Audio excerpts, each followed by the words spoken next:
Alright guys, welcome back. In this video we're going to be using the PicoScope, and I'm going to show you how to test an inductive style camshaft sensor. So we've already got our scope hooked up and turned on. First thing we're going to do is we're going to come up to the automotive tab.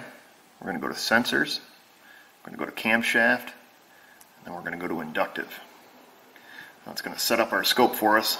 It's also going to open our web browser, and it's going to go right up to the how to connect oscilloscope tab that's already open for you.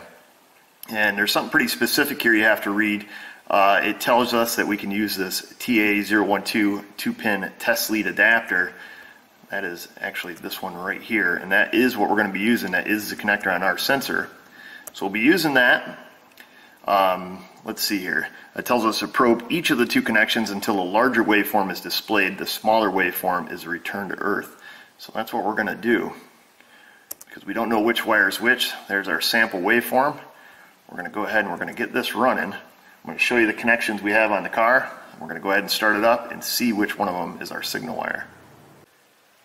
So you can see our jumper lead, the TA012 Pico lead. It's plugged right into the cam sensor right here, easy to get to on this car, right on top of the valve cover. We've got our negative lead hooked to the negative terminal on the battery. Over here I've got both of these open still, and our Pico lead right here. So we're going to start the car, we're going to probe into one of the connections, probe in the other one, while we watch our scope and see which one of them is going to produce our signal. Alright, I'm going to go start the car.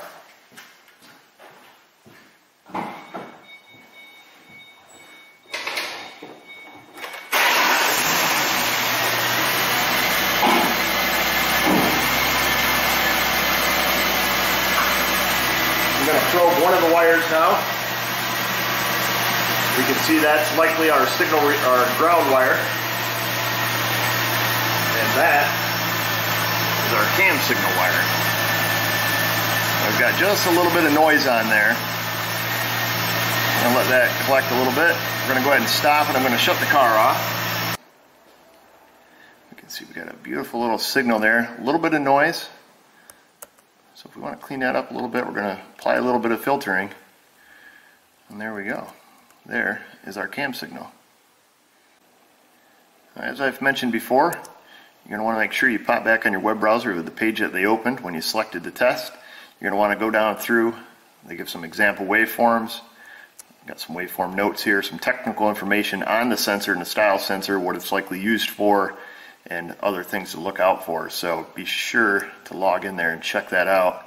And as always, make sure you save your waveform, particularly if you know it's a known good. We'll click the Save As tab. We're going to fill out the vehicle information, and we're going to click the Save and Share to add to the Pico library. Alright guys, pretty simple test. That is using your Pico to check the cam signal on an inductive style camshaft sensor. Thanks for watching.